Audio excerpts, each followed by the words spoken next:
The morning sun filtered softly through my lace curtains, casting delicate shadows on the floorboards. I was pouring my second cup of coffee when I heard the mailbox clatter shut. It was barely past 9, too early for bills or catalogs. I wrapped my shawl around my shoulders and made my way to the door. Inside, the box sat a single cream-colored envelope, the edges trimmed in gold. My name was handwritten in Jasper's tidy block letters. My hands trembled as I opened it, not because of age but instinct. Something was off. The invitation was simple and elegant. You are cordially invited to the wedding of Jasper Navarro and Celeste Rains. Saturday, 5 p.m., the Magnolia House, Austin, Texas. Today was Thursday. I read the date twice, blinking hard to be sure. It wasn't a misprint. It was in 2 days. I sat down slowly, the invitation slipping onto the table. My son and I spoke every Sunday without fail. He had mentioned that they were finalizing some details, but never a word about a confirmed date, let alone one so soon. I pressed a hand to my chest, feeling my heartbeat pick up. Grabbing my phone, I called him. 1 ring, 2, 4. Then, "Hey, Mom, can I call you back? I'm in the middle of something." "I just got your wedding invitation," I said quickly, trying to keep my voice steady. "This Saturday." "What's going on, Jasper?" There was a pause. A long one. "Yeah. It's happening fast. Celeste got a job offer in Seattle and we're relocating next week. We wanted to do something simple before we leave." "Simple?" My voice cracked. "You didn't even tell me the date. And this invitation, it doesn't say anything about a guest list. I need to know Jasper. Am I even invited?" Another pause. Then a sigh. "Mom, Celeste and I talked about it. She thought it would be better to keep it really small. Just a few close friends. No extended family. No parents. No parents." My voice came out flat hollow. "I'm your mother, Jasper. I know you are. But she's just overwhelmed. She feels like your presence might stress her out on the big day. She wants it calm, intimate." The call ended with vague promises to talk soon. But as I stared at the silent phone in my hand, I knew something was deeply wrong. Not just with the wedding, but with everything. I didn't sleep much that night. The house was too quiet, the kind of silence that settles in when something's been broken. I kept getting up to check the invitation again, as if the words might change if I stared at them long enough. But every time they remained the same, polite, polished, and empty. The coffee pot sputtered to life at 6:30, but the smell didn't bring its usual comfort. I sat at the kitchen table, hands wrapped around a chipped mug, and let my thoughts drift backward. It's funny how disappointment always pulls you toward memory, like your mind is trying to remind you what you've already survived. After my husband Miguel passed, it was just me and Jasper. He was 14. Too young to lose a father, too old to cry in front of his friends. I remember standing in line at the community college registrar's office to sign up for night classes in bookkeeping. By day, I worked at the elementary school library. By night, I cleaned office buildings until 2 in the morning. For years, I juggled numbers and mop handles just to make sure Jasper had what he needed. Tuition, rent, books, food. He never asked for much, and I never let him see how much I gave up to keep us steady. When he graduated from UT Austin with his engineering degree, I cried harder than I did the day he was born. Not because I was proud, which I was, but because I thought we'd made it. I thought all the heavy lifting was behind us. Then came Celeste. She was polite always, but never warm. There was a tightness behind her smile, a chill that settled into the room when she entered. I told myself she was just reserved. Some people are slow to open up, but I couldn't forget the day she flinched when I reached to brush a stray eyelash from her cheek. It was barely a flicker, but I felt it. That pull back like I was a stranger. I was still staring at the mug when Maribel knocked on the back door. She didn't wait for me to answer, just came in like she always did. "You look like hell," she said gently, setting down a paper bag of pan dulce. What happened? I slid the invitation across the table. She read it in silence, her brow furrowing. Then she looked at me and said, "This doesn't feel right." Maribel and I sat in silence save for the occasional clink of our coffee spoons. The pan dulce she brought sat untouched between us. She finally broke the quiet with a murmur. "You know," she said slowly, "my niece works at that little French place downtown Maison Arlette. Fancy spot. A few weeks ago she mentioned she saw Celeste there, not with Jasper." I looked up.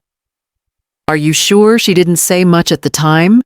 Just that she recognized Celeste from the Christmas photo you showed me. Said she was dressed up and with some older guy. Thought it was weird." I didn't want to jump to conclusions. I wanted to believe there was some reasonable explanation. But that sliver of doubt had already wormed its way into me. The next afternoon I drove to Maison Arlette. I hadn't been there in years, not since Miguel's last birthday. It was the kind of place with linen napkins and wine lists as thick as novels. I walked in and found a hostess with a kind face. I introduced myself carefully, choosing my words. "I believe my future daughter-in-law has been here recently. Tall, fair-skinned, dark hair, usually in a twist. Her name's Celeste." The woman gave me a curious look, then nodded. "She comes in sometimes, usually with the same man. I think his name is Mr. Mercer. They sit at the corner table near the windows." I forced my voice to stay steady. "Do you know if they're close?" She hesitated, then spoke softly. "They hold hands across the table. He orders for her. She laughs a lot when she's with him." That last part hit me harder than I expected. I couldn't remember the last time I'd heard her laugh around Jasper. "Would you say he's her age?" She shook her head. "Older. Mid-40s, maybe. Well-dressed. Watches her like she's the only one in the room." I thanked her and walked out of the restaurant, with my breath caught somewhere between my chest and throat. I didn't feel angry. Not yet. Just cold. Like the air around me had dropped 10 degrees in an instant. By the time I got home, I already knew I wasn't going to be able to let this go. Maribel and I sat in silence, save for the occasional clink of our coffee spoons. The pan dulce she brought sat untouched between us. She finally broke the quiet with a murmur. "You know," she said slowly, "my niece works at that little French place downtown Maison Arlette. Fancy spot. A few weeks ago she mentioned she saw Celeste there. Not with Jasper." I looked up. "Are you sure she didn't say much at the time? Just that she recognized Celeste from the Christmas photo you showed me. Said she was dressed up and with some older guy. Thought it was weird." I didn't want to jump to conclusions. I wanted to believe there was some reasonable explanation. But that sliver of doubt had already wormed its way into me. The next afternoon, I drove to Maison Arlette. I hadn't been there in years, not since Miguel's last birthday. It was the kind of place with linen napkins and wine lists as thick as novels. I walked in and found a hostess with a kind face. I introduced myself carefully, choosing my words. "I believe my future daughter-in-law has been here recently. Tall, fair-skinned, dark hair, usually in a twist. Her name's Celeste." The woman gave me a curious look, then nodded. "She comes in sometimes, usually with the same man. I think his name is Mr. Mercer. They sit at the corner table near the windows." I forced my voice to stay steady. "Do you know if they're close?" She hesitated, then spoke softly. They hold hands across the table. He orders for her. She laughs a lot when she's with him. That last part hit me harder than I expected. I couldn't remember the last time I'd heard her laugh around Jasper. Would you say he's her age? She shook her head. Older, mid-40s maybe, well-dressed. Watches her like she's the only one in the room. I thanked her and walked out of the restaurant with my breath caught somewhere between my chest and throat. I didn't feel angry. Not yet. Just cold, like the air around me had dropped 10 degrees in an instant. By the time I got home, I already knew I wasn't going to be able to let this go. The next morning, I called Maribel before the kettle had even started to whistle. I need your help, I said. Skipping pleasantries. And I need it today. She showed up 20 minutes later, hair tied back flats. On no questions asked. We sat at my kitchen table as I told her everything what the hostess had said, what I saw in that woman's eyes when she mentioned the man. You think she's cheating? Maribel asked, her tone cautious but not doubtful. I think she's hiding something. And I need proof. By the time we got to Maison Arlette, the lunch crowd was thinning. I'd called ahead to ask about a reservation in the same area where Celeste supposedly sat. The hostess led us to a table along the side wall, just a few feet from the corner booth with the big windows. We ordered coffee, then waited. At 1:12, they arrived. Celeste walked in first, wearing a navy blouse and her usual air of polished ease. Gavin followed behind her tall, silver hair-pressed suit. Confident. The kind of man who never had to raise his voice to get his way. They took the corner booth just like the hostess had said. I slipped my phone out of my purse, placed it flat on the table, and tapped the voice memo app. Maribel gave me a slight nod. We both leaned back and sipped our coffee as if we weren't about to eavesdrop on the collapse of everything I thought I knew. The phone didn't catch every word, but it caught enough. Once we're married and in Seattle, the divorce papers will be filed, Celeste said, with a crispness that turned my stomach. There was a pause, then Gavin's voice smooth, measured. His mother won't be a problem. Celeste let out a short laugh, low and cutting. She's already out of the picture. He's too loyal to go against me. He'll believe whatever I tell him. I felt the world tilt slightly. Maribel stiffened beside me. I didn't move, didn't breathe, just sat there gripping the edge of the table like it might keep me from floating off into disbelief. I'd hoped, God help me.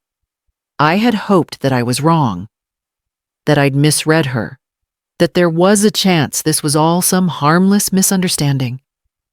But it wasn't. It was deliberate, planned. By the time our check came, I couldn't feel my hands. My face was warm, but I knew I looked pale.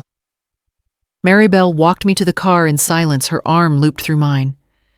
Back home, I played the recording again. Just once. That was all I needed. Her voice on that recording changed something. In me snapped the part that had still clung to doubt. I wasn't just hurt anymore. I was ready. That night I didn't sleep. Not from nerves this time, but from a strange humming clarity. I had proof. And for once in my life, I didn't feel like just a mother being dismissed. I felt like a woman on a mission. By 8 the next morning, I had the recording transferred to a flash drive tucked inside a labeled envelope. Then Maribel and I drove across town to her nephew's apartment in South Austin. Eloise was a tech-savvy college kid, always glued to something with wires. He didn't ask questions, just raised an eyebrow when I handed him the phone and said, I need this audio cleaned up and a few screenshots printed from a restaurant security camera. Quietly. To his credit, he nodded and got to work. It took him less than an hour. When he played back the enhanced version, the voices were even clearer. Celeste's cold logic. Gavin's indifference, my own breath catching on the other end of the microphone. It chilled me all over again. Louise handed me a small stack of printed photos, grainy but clear enough to see Celeste leaning into Gavin, her hand on his knee. She looked relaxed, intimate, like herself. Maribel helped me write out 5 letters, not long, just enough to explain what I'd found and what was at stake. One went to Celeste's parents and the others to the 3 people I knew Jasper trusted most: his best friend Tyler, his cousin Gina, and his former college roommate, Mitch. I didn't ask them to believe me blindly. I just asked them to listen. We delivered the envelopes one by one. Tyler's wife opened the door and promised she'd make sure he got it. Gina met us at her office and hugged me when she read the first few lines. Mitch wasn't home, but I slid the package under his door with a sticky note. Please, before Saturday. The last stop was Celeste's parents' house in a quiet, gated community in Terrytown. Maribel waited in the car while I rang the bell. It was her mother, Ellen, who answered. I introduced myself. Her eyes narrowed slightly. I handed her the envelope. It's about your daughter. I think you should read this before the rehearsal dinner. She didn't invite me in, just took the envelope, glanced at the return name and said, Celeste told us you might try something. I met her gaze. Then I suppose she's not surprised. I turned to leave, but not before I caught the figure watching from the front window. Her father. His posture was rigid, his expression unreadable. But he didn't look away. Back in the car, Maribel didn't speak. Neither did I. The silence felt earned, like something heavy had been passed from one hand to another. And by the time we pulled into my driveway, my mind was already on what came next. The morning of the wedding arrived wrapped in heavy clouds, the kind that linger and press low like a warning. I'd been up since 5, unable to shake the feeling that something would crack open before the day was done. At 10:13, Maribel's phone rang. She answered quickly, then gave me a sharp look and handed it over. It's Tyler. Ms. Navarro, he said.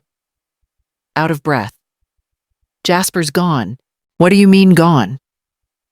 We were at Mitch's apartment for the bachelor brunch, nothing fancy.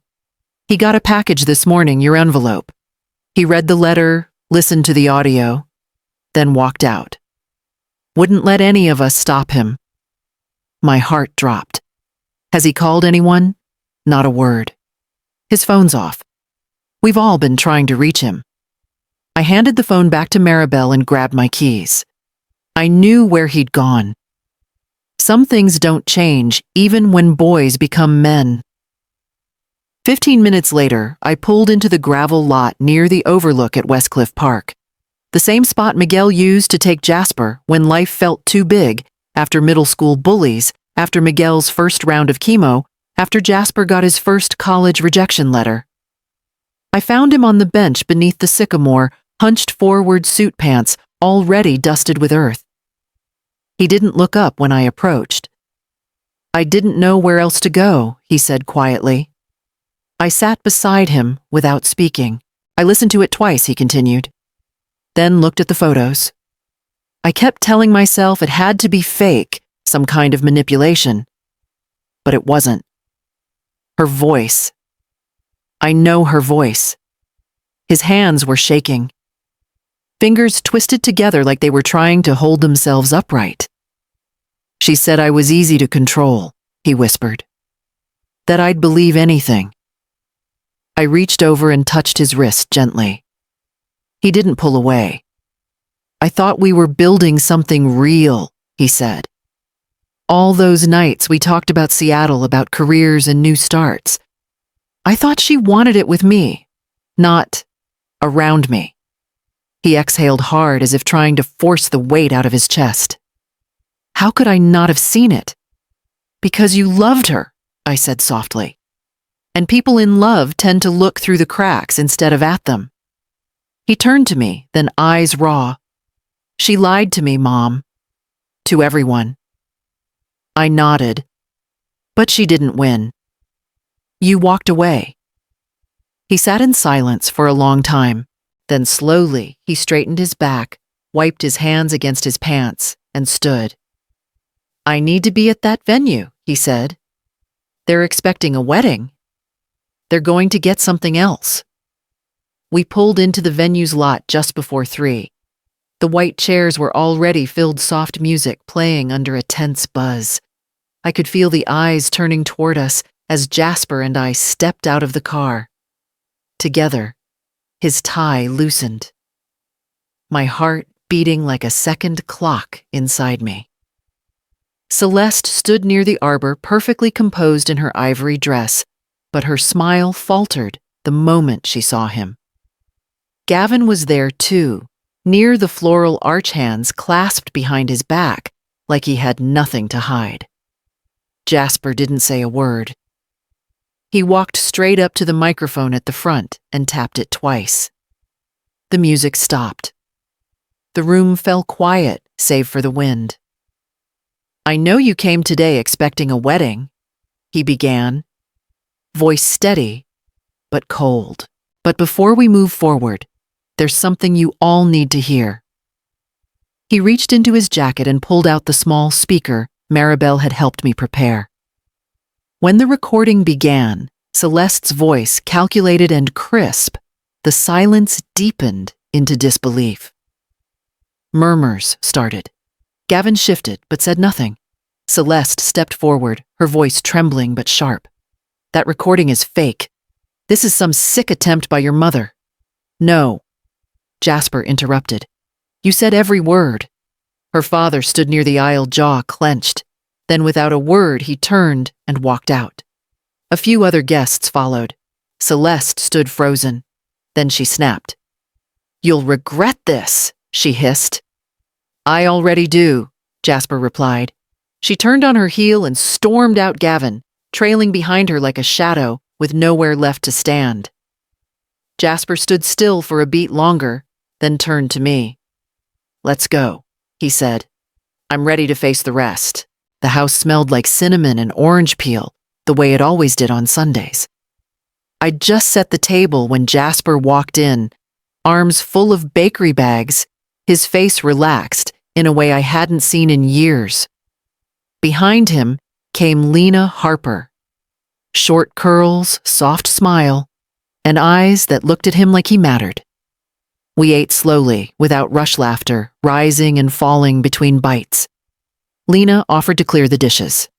Jasper helped. I watched them from the kitchen, how easily they moved together. No tension, no false charm. Just comfort. Kindness. When they were done, Jasper came and sat beside me, took my hand the way he used to, when he was little and tired, but too proud to say it. You didn't just save my future, he said quietly.